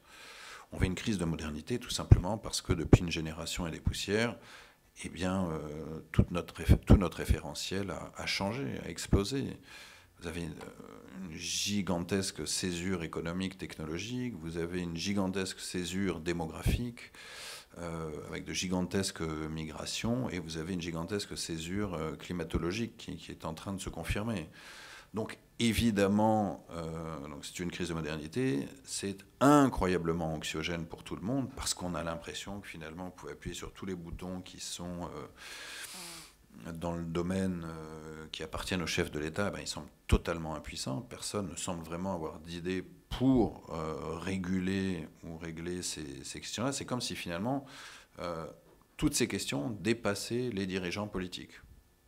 Comment réguler les migrations ? Comment réguler le changement climatique ? Comment réguler les changements climatiques, les changements climatiques, démographiques, migratoires, financiers ? On a l'impression que c'est une espèce de Frankenstein que plus personne ne contrôle. Et donc, cette crise de modernité, incroyablement anxiogène, fait réémerger la figure de l'homme fort. Celui qui a des solutions simples à un moment incroyablement complexe. D'où, je pense, l'abondance, surabondance de livres, de biographies, de questionnements. Mais je trouve que ce serait... totalement nous tromper en faisant en parallèle systématiquement des parallèles avec les années 30. Oui, non, le parallèle n'est pas entièrement convaincant, mais enfin, il y a quand même des éléments qui justifient un peu la comparaison. Et il y a tout de même, et en Europe, malheureusement, une crise de la démocratie qui est absolument incroyable. Regardez ce qui se passe en Grande-Bretagne. il y a une crise de la démocratie représentative, c'est lié à ce que vous dites, la crise de la modernité. Bon, la démocratie représentative est au fond télescopée par les Internet, chacun pense avoir une compétence. Donc la démocratie représentative a de plus en plus de mal à se justifier. Et ce qui est très frappant en Grande-Bretagne, c'est qu'à la fois on a une crise de la démocratie représentative, avec d'ailleurs une sorte de disparition, c'est un phénomène des partis, des grands partis qui ont structuré la vie politique britannique pendant des siècles, on peut dire. Ça, c'est quand même quelque chose de particulièrement inquiétant. Il y a non seulement une crise de la démocratie représentative, mais une crise le référendum ne marche plus non plus. Donc on ne sait plus. Il y a quand même une crise de la démocratie en général. Et c'est ça qui est quand même très... D'une certaine façon, la démocratie est à réinventer. Mais comment? On n'a pas encore trouvé le oui, parce que le système démocratique tel qu'il s'est développé ces dernières décennies ou ces 2 derniers siècles semble incapable de répondre aux défis d'aujourd'hui. C'est ça. Tout passe au-dessus de ces démocraties. Je dirais sur le plan théorique, alors cette fois-ci c'est le politologue qui parle, les modèles démocratiques que nous avons actuellement sont des modèles hérités du 19e siècle, enfin du 18e pour les racines, et peut-être pour remonter à l'Antiquité grecque, au discours de Platon. Tout ça est amené naturellement à évoluer. Je ne vois pas pourquoi un système démocratique serait bloqué sur un système de représentation à 2 chambres, avec une chambre des députés, une chambre haute. Ma foi, c'est un modèle qui, de facto, n'existe plus, ne fonctionne plus. Pour ne prendre qu'un exemple, en Allemagne, ce qu'on appelle la crise des partis populaires, des Volksparteien, c'est-à-dire des partis qui étaient des partis d'intégration, qui étaient liés autour de milieux traditionnels. Vous aviez d'un côté, je dirais, le milieu catholique conservateur, vous aviez les paysans, l'Église, et puis la bourgeoisie conservatrice, protestante ou catholique. De l'autre côté, vous aviez un second milieu traditionnel, qui était celui du trinôme, grande industrie, syndicats, et puis socialisme. Tout ça, c'est mort. Tout ça, c'est complètement mort. La fidélité politique en Allemagne n'existe plus. Enfin, j'en parlais avec le secrétaire général de la CDU. Je lui ai expliqué gentiment, vous savez, pour nous, le modèle du Volkspartei est défunt. Il est complètement défunt. De toute évidence, il n'y avait déjà pas de fidélité à l'Est, mais il y en a de moins en moins à l'Ouest. Et on vient de le voir aussi partiellement en Autriche. Donc, fondamentalement, que des grands partis meurent, que le Parti socialiste meure, ou que la CDU demain meure, ou que la social-démocratie meure, somme toute, ça m'apparaît un échange tout à fait normal au sein d'un système qui est en train de se recomposer autour d'autres moyens de communication et d'autres moyens d'expression. À partir de là, ça m'apparaît plus comme une modernisation de la démocratie que comme un échec. Par contre, sur le point sur lequel je vous donne totalement raison, les gens qui sont en place au sein du système démocratique actuel sont complètement dépassés. C'est totalement évident. Et c'est de plus en plus perceptible. Et là, effectivement, on retrouve le retour vers des utopies très différentes, qui soient des utopies individuelles, climatiques, totalitaires et autres, qui sont en train d'être formulées actuellement. Mais encore une fois, crise de la démocratie, oui, mais toutes les démocraties sont appelées à muter. Ça me paraît tout à fait logique. Oui. Appelé à muter, je suis d'accord avec vous, mais on ne voit pas très bien vers quoi pour le moment. Si, on commence à le voir de manière très nette. Mais justement, on le voit d'une façon qui n'est pas vraiment rassurante. Enfin. Peut-être qu'on pourrait passer la parole au public, prendre des questions. Alors, j'ai vu une première main qui s'est levée. Je vais faire par ordre d'apparition. Ça ne va peut-être pas être très démocratique. Monsieur ? On va vous apporter un micro. Ça sera plus simple avec un micro. Merci beaucoup. Paul Arnaud, je ne sais pas si ça rentre exactement dans votre libellé de sujet de conférence. Là, c'est plus une approche abstraite des dictatures. Moi, je voudrais être plus concret. C'est-à-dire, qu'est-ce qui a empêché, selon vous, et je m'adresse plutôt à Olivier Guèze, qu'est-ce qui a empêché, Pour vous, vous avez évoqué Staline, vous avez évoqué Mao. Staline disparaît en 53, Mao en 49. Mao arrive en 49 plutôt. Et qu'est-ce qui a empêché, selon vous, concrètement, le rapprochement, les convergences? Madame, vous avez dit, il y a un certain isolationnisme. Une forme d'isolement, effectivement, inhérente à l'exercice du Isolement, pouvoir. Voilà. Non, mais c'est pour qu'on... Bon, alors, c'est pourtant deux régimes qui sont communistes, qui de l'internationalisme, qui promeuvent l'internationalisme prolétarien. Qu'est-ce que, selon vous, qu'est-ce qui a empêché les phénomènes de rapprochement plus ample? Parce qu'il y a peut-être des phénomènes historiques de civilisation qui sont pas toujours dans l'histoire, en symbiose. J'aimerais avoir votre réponse, Olivier. Moi, je ne suis pas un historien du communisme. Mais ce que je sais, c'est que vous avez des problèmes d'ego, c'est classique. Vous avez des problèmes... si vous grattez un peu le vernis communiste de l'un et de l'autre, vous avez une rivalité de grandes puissances entre la Chine et la Russie depuis très longtemps. Et puis, vous avez des ambitions. Vous avez des ambitions. À un moment, lorsque vous avez deux géants, il est très rare que les deux géants s'entendent. Les deux géants appartenaient au même bloc, ont tout fait pour mettre des bâtons dans les roues de l'autre. Donc, si ma mémoire est bonne, à partir de la fin des années 50, la rupture est consommée. Et les Américains vont comprendre. Cette fameuse, ça m'a toujours fasciné quand j'étais étudiant, la diplomatie triangulaire de Kissinger, jouer l'un contre l'autre, et l'arrivée d'abord de Kissinger, la fameuse diplomatie du ping-pong, et l'arrivée de Nixon à Pékin en 72, c'est un coup extraordinaire. Après, il faudrait demander vraiment à un spécialiste des relations sino-russes, que je ne suis pas, hélas. Il y avait d'autres questions? Mademoiselle, peut-être?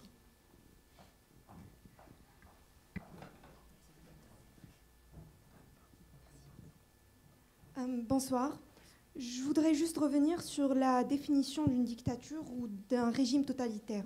Selon la définition de Hannah Arendt que vous avez évoquée, vous avez dit que la définition, c'est qu'une obsession de la violence, et les régimes totalitaires, il y a une obsession de la violence et de ne plus utiliser une politique rationnelle, c'est-à-dire d'abandonner cette politique rationnelle qui était plus caractéristique des dictatures autoritaires.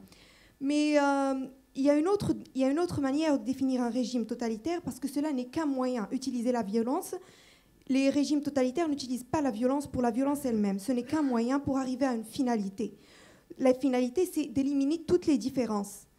Et par exemple, que ce soit Staline, que ce soit Hitler, que ce soit tous les régimes totalitaires, c'est d'éliminer les différences et de rendre un peuple, une nation conformiste, soit à travers la race, à travers le parti unique. Et pour avoir un écho du XXe siècle, si on prend la deuxième définition, c'est-à-dire d'éliminer toutes les différences, peut-être que les moyens ont changé, c'est-à-dire qu'on n'utilise plus qu'on n'utilise plus la violence pour éliminer toutes les différences, mais qu'on utilise par exemple d'autres moyens, par exemple le naming and shaming.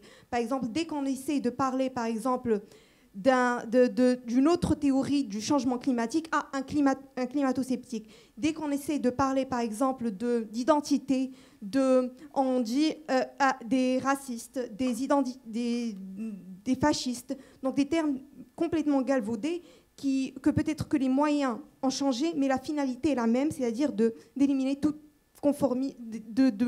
d'éliminer toute différence. Voilà, c'est juste un commentaire, peut-être. Que pensez-vous?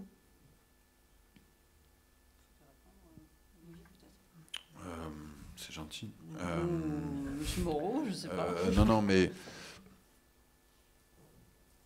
je pense que lorsqu'on lit des descriptions de la Chine de Mao, de l'URSS de Staline, de l'Allemagne d'Hitler, Il y a une telle violence physique. Non, effectivement, vous avez raison, en tout cas sur un point à mes yeux, c'est l'élimination de l'individu.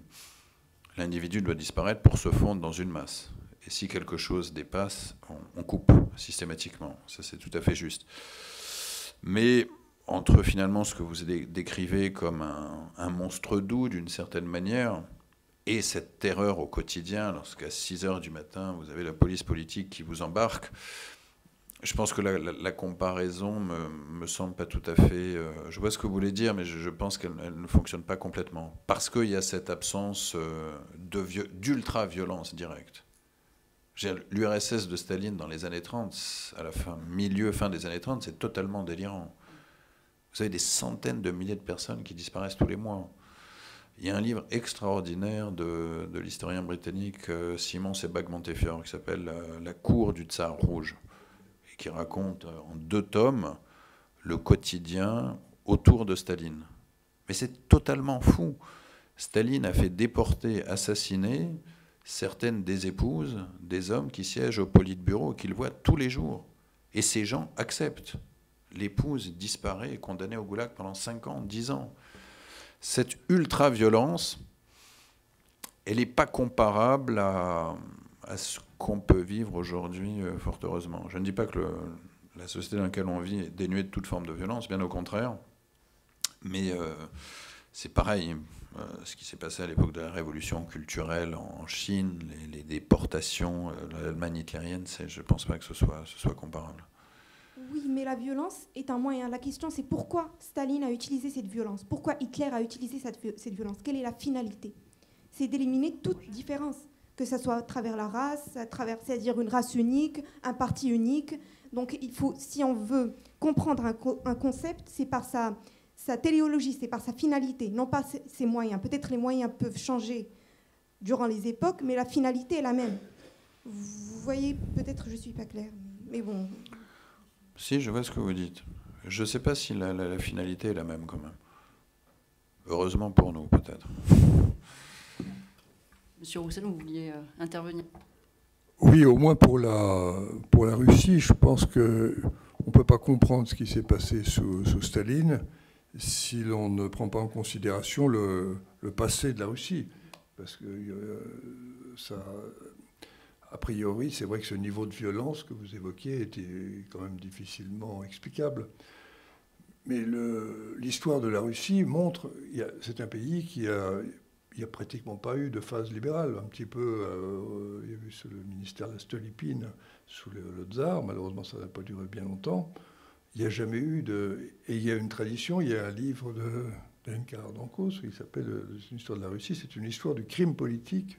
Enfin, elle évoque au fond l'histoire de la Russie à travers les crimes politiques qui ont jalonné l'histoire. Donc, si vous voulez, c'est quand même un pays qui est habitué depuis longtemps à un niveau de violence assez grand. Il y a une formule aussi de Vassili Grossman qui est quand même assez révélatrice. Il parle de l'histoire de la Russie.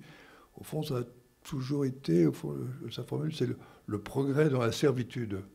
Bon, c'est peut-être un peu réducteur, mais enfin, ça dit quand même quelque chose. C'est vrai que les traditions libérales et démocratiques sont quand même très très faibles en Russie. On peut pas le nier. Ça explique tout de même la parenthèse aussi. Helsinki n'a pas duré bien longtemps, hein. Et c'est traduit surtout par du désordre. C'est ça qui est Oui, je voulais revenir un petit peu en arrière sur ce qui a été dit tout à l'heure sur le Vietnam et la Chine. J'étais très très souvent au Vietnam et j'ai eu une amusante discussion avec un représentant du comité central qui était aussi un prof d'université et qui me disait, vous savez Moreau, la principale différence qu'il y a entre aujourd'hui et il y a 10 ans, je lui dis oui, le Dom-Moy, il me dit pas du tout. Il y a 10 ans, nos étudiants étaient dans l'université, ne bougeaient pas. Aujourd'hui, ils baissent sur la colline en face. C'est un peu brutal, mais ça disait très nettement. Et puis, la deuxième dimension m'a dit, vous savez, Moreau, notre modèle communiste, en définitive, plus grand monde, ne croit véritablement au marxisme. Même la figure de Kim Il a été complètement rénationalisée en termes de défenseur contre les envahisseurs extérieurs, et en particulier chinois et pas seulement français. Fondamentalement, notre modèle, c'est le modèle de Singapour. Exactement, un modèle dans lequel le parti a tous les pouvoirs, mais qu'en limite, nous pouvons contrôler sans mécanisme de terreur. Ça m'a fortement surpris de la part d'un membre du comité central, mais c'était très clair, au moins sur l'analyse politique, on comprend la mutation du communisme. Deuxièmement, je pense que sur la recherche contemporaine du communisme, une des grandes découvertes qu'on a fait avec le Vietnam et la Chine, c'est le mariage du confucianisme et du communisme. Et là, ça va en contradiction avec l'analyse de notre collègue. Fondamentalement, le confucianisme ne vise pas à du tout éradiquer les différences. Au contraire, il consiste fondamentalement à donner à chaque individu sa place dans la société, étroitement définie.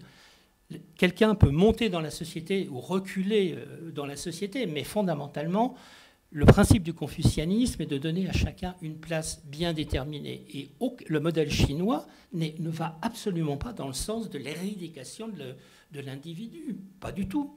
Il s'agit de donner à l'individu une place parfaitement définie. Et c'est le modèle que suit aussi le modèle vietnamien. Monsieur ?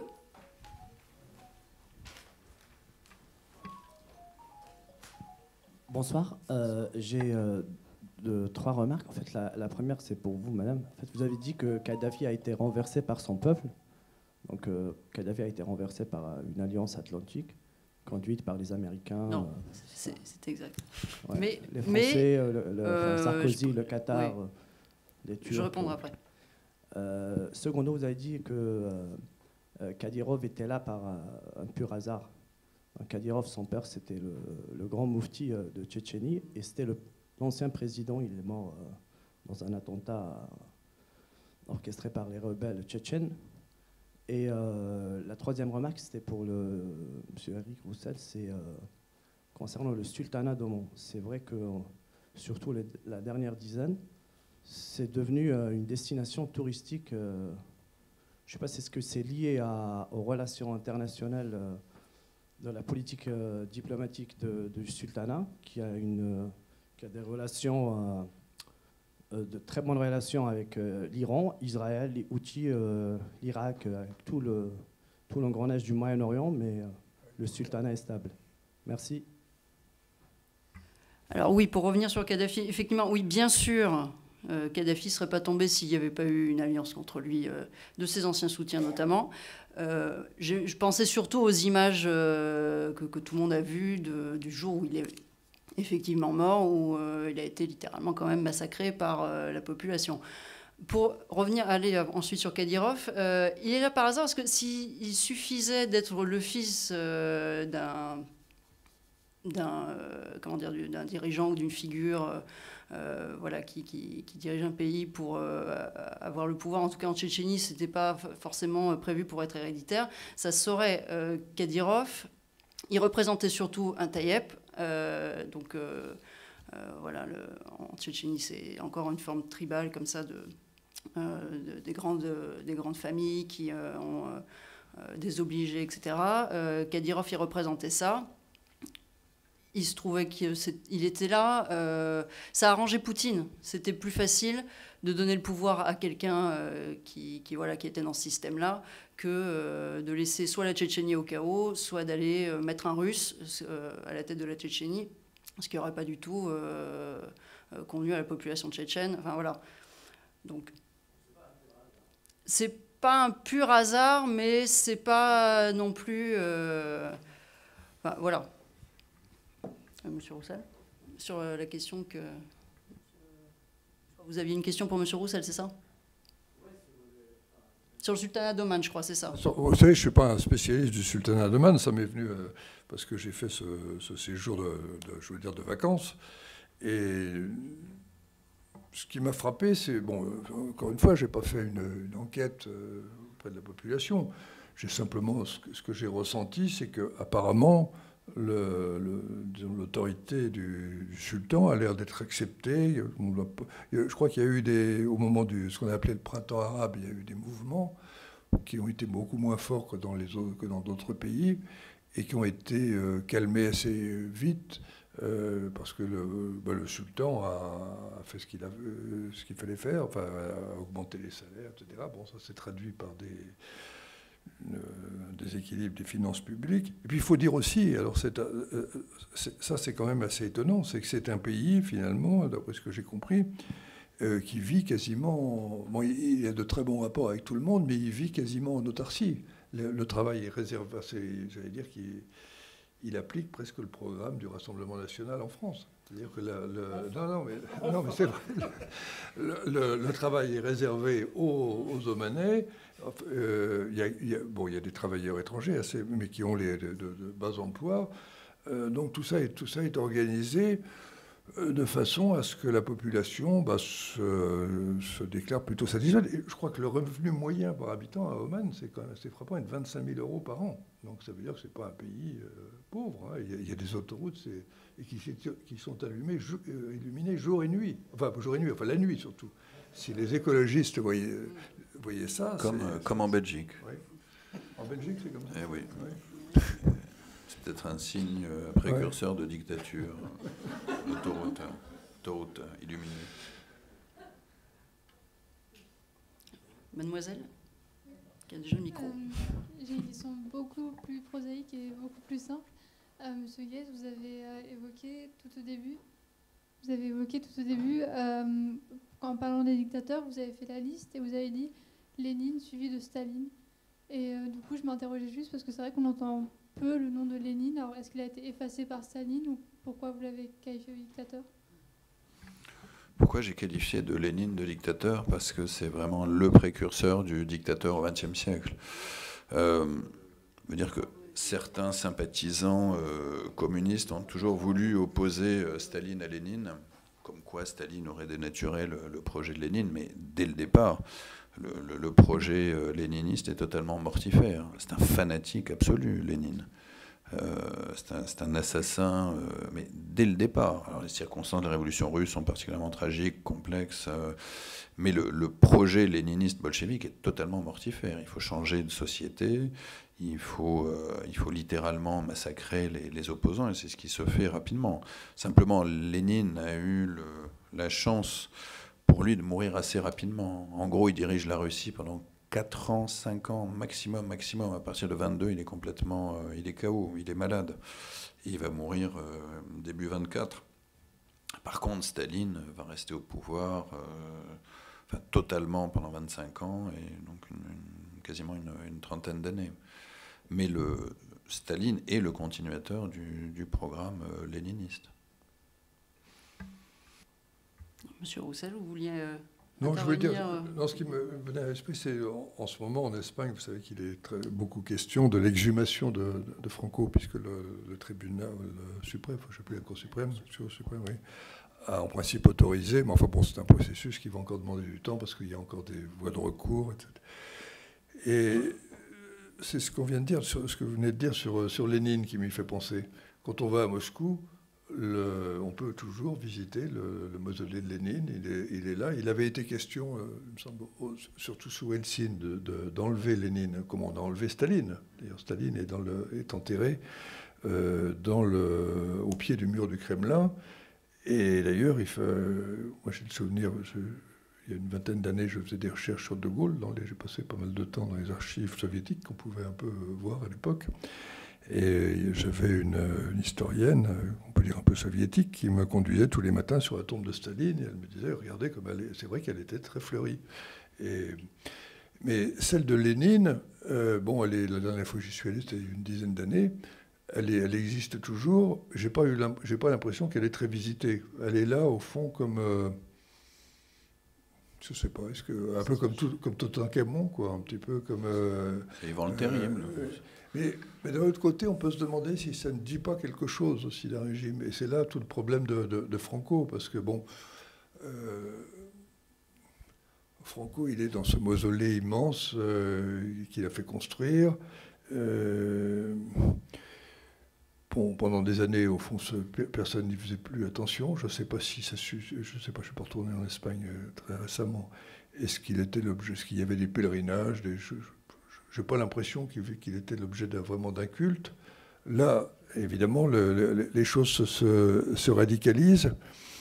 Et puis, c'est un projet qui va être difficile à gérer parce que c'est non seulement l'exhumation de Franco, mais maintenant on demande l'exhumation des victimes républicaines qui ont travaillé et qui sont enterrées dans Et il faut savoir qu'elles ont été choisies, en plus, je ne sais pas comment on a pu faire, en raison de leur religion. Alors, c'est un imbroglio invraisemblable. Comment va-t-on faire pour... Donc, c'est une... Mais ça veut dire quand même qu'il y a eu en Espagne un passé refoulé qui est en train de ressurgir. Bon, alors peut-être ça a peut-être été suscité, mais je crois que ça correspond quand même à quelque chose. Et peut-être aussi, j'allais dire, une sorte de phénomène de mauvaise conscience. Parce que c'est vrai que Franco, d'une certaine façon, a joué un rôle dans ce qui est devenu l'Espagne d'aujourd'hui. Donc c'est un personnage encombrant. D'autres questions?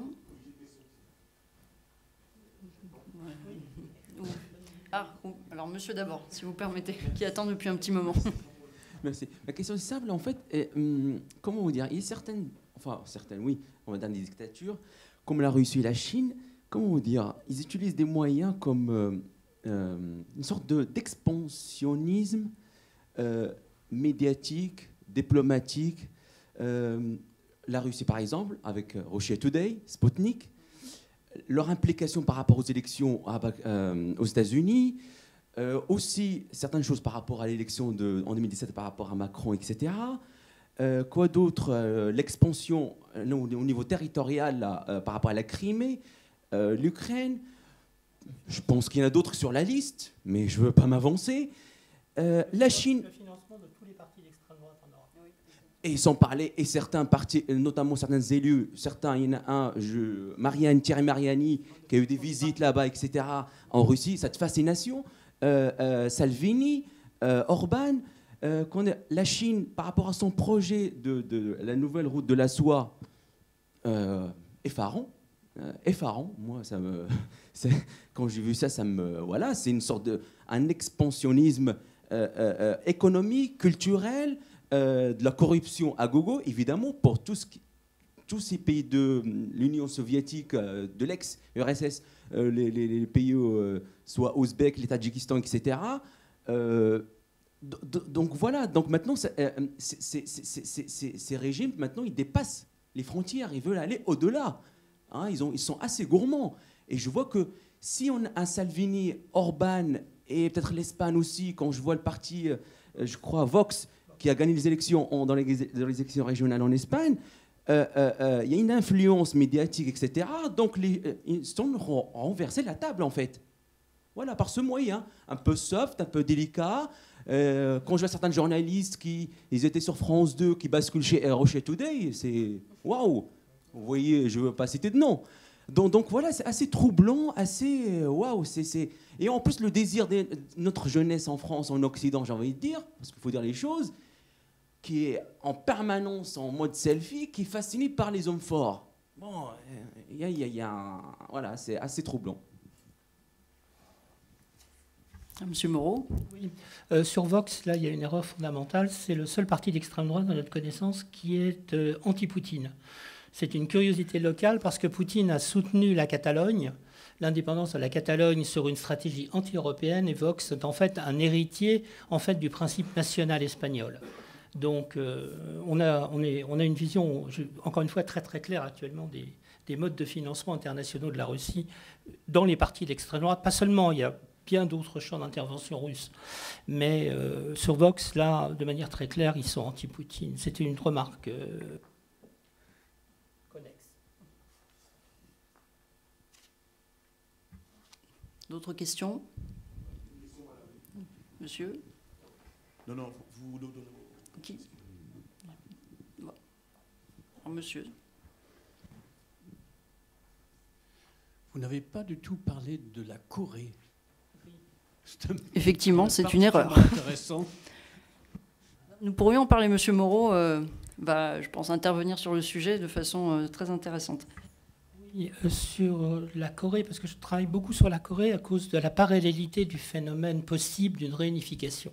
Et les Coréens viennent régulièrement en Allemagne, puisque je vis en permanence en Allemagne actuellement, et je travaille beaucoup avec les Coréens parce qu'ils viennent régulièrement nous interroger, ou m'interroger aussi, sur la parallélité possible d'une réunification. À mon avis, ça n'a aucune chance de marcher parce que les deux systèmes sont profondément différents. Enfin, tout le monde à l'Allemagne de l'Ouest et à la RDA, et puis la Corée du Sud à la Corée du Nord. Mais pour revenir sur la typologie coréenne, je crois que la typologie coréenne, fondamentalement, c'est un parti de type proto-stalinien. Véritablement, ça n'a aucun des mécanismes développés par Xi, si vous voulez. Même s'il y a actuellement à Pyongyang un café Internet, et même si vous pouvez, à travers 5 ou 6 serveurs, effectivement, maintenant communiquer avec beaucoup de contrôle avec l'extérieur. Il y a eu la seule différence, si vous voulez, la mutation qu'on peut observer dans la société coréenne rappelle un petit peu les princes rouges de la Chine, si vous voulez. Une des caractéristiques de la Chine, c'est qu'autour du groupe des politiques, les fils des puissants ont effectivement une place très importante, et ça commence à apparaître en Corée, d'après ce que disent les analystes américains sur le sujet. Deuxièmement, sur l'évolution de la Corée, l'évolution de la Corée, fondamentalement, c'est pas du tout le modèle chinois. Je dirais qu'ils sont quasiment antithétiques, et c'est une des grandes peurs de la Corée, tout au moins de Kim, et que les Chinois n'interviennent un jour pour neutraliser la Corée, parce que la Corée est un phénomène de trouble dans l'ordre voulu par la Chine. J'avoue que j'ai pas tellement plus à ajouter. Ce que moi, en tout cas, pour avoir fait aussi un portrait de Kim dans mon ouvrage, ce qui, moi, m'a frappé, c'est que on a une perception en Occident de dictateur dans son genre qui est, à mon avis, totalement erronée. On l'a toujours vu dans les médias dépeints comme un fou furieux qui était prêt à appuyer sur le bouton de la bombe atomique, etc. Enfin bon, c'est parfaitement ridicule. C'est quelqu'un qui n'est pas là, pour le coup, par hasard. Il est là parce qu'il convenait bien au parti pour faire perdurer le régime. Je parle sous le contrôle de M. Moreau. C'est quelqu'un qui, finalement, n'était peut-être pas assuré de durer jusqu'à aujourd'hui, et qui, pour l'instant, à mon sens, n'a pas fait la moindre faute politique. Il a même réussi, c'était pas si difficile, mais enfin, à ridiculiser Donald Trump sur la scène internationale, mais même à contrer plus ou moins la diplomatie américaine et chinoise. Donc, c'est intéressant d'essayer de creuser un petit peu ces personnages-là, la réalité qu'il y a derrière ce qu'on nous montre, en tout cas dans les médias occidentaux, parce qu'en général, on est souvent à côté de la plaque. Voilà, ce sont des gens, en plus il est jeune, c'est quelqu'un a priori qui est voué à durer, en tout cas qu'on va voir longtemps sur la scène internationale. Donc autant apprendre en fait à les connaître, à connaître la réalité de leur pays aussi, qui dit beaucoup sur les mécanismes même du régime coréen, si on veut justement apprendre à les contrer, à lutter contre leur influence justement. D'autres questions ? Monsieur ? Merci aux 4 orateurs de vos communications. Alors, c'était pour compléter les derniers intervenants, parce que si vous pouvez nous compléter un peu des enquêtes de population des historiens japonais. Est-ce que vous avez cherché un peu, disons, c'est que les regards japonais, de chercheurs japonais, sur tous ces dictateurs que vous avez analysés? La vision des historiens japonais sur... évidemment, je ne sais pas. Je n'en ai pas la moindre idée. Je ne me suis même pas posé la question pour tout vous dire. Peut-être que... Moi, je ne suis pas historien. Moi, je suis romancier, hein, donc au départ, à l'arrivée d'ailleurs. La recherche coréenne au Japon est extrêmement développée. Hein.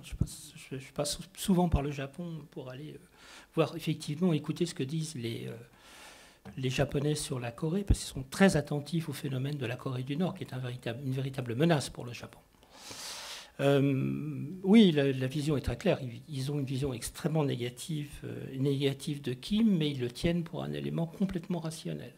Et ce en quoi vous avez parfaitement raison. Les Japonais estiment que c'est un joueur d'échecs. Alors je ne sais pas s'il joue au Go ou aux échecs, mais en tous les cas que c'est un joueur de Go et qu'il place ses pions de manière très très systématique. Mais la deuxième remarque que m'a fait un chercheur japonais, c'était qu'en Corée, on ne savait toujours pas qui avait le pouvoir. C'est pas forcément Kim, c'est peut-être l'appareil militaro-industriel qui tient. Vous savez que, enfin vous ne savez peut-être pas, mais fondamentalement, en Corée du Nord, il y a une structure industrielle, économico-industrielle qui est tenue par l'armée et qui a une place tout à fait fondamentale. La liquidation de quelques généraux ne veut rien dire sur la mutation du pouvoir politique en Corée. On peut tuer des généraux et les rapports de force sont les mêmes. Et les Japonais ne savent pas, et je ne sais pas plus que les Américains que les Français, ne savent qui actuellement a véritablement le pouvoir en Corée. Il se peut que Kim ne soit qu'une poupée, si vous voulez. Voilà. Même réponse que lui, je n'en sais rien. Mais c'était quand même une réponse très développée. Écoutez, merci beaucoup. Merci à tous d'être venus nous écouter. Et je remercie nos intervenants d'être venus partager leur impressionnant savoir. Merci beaucoup.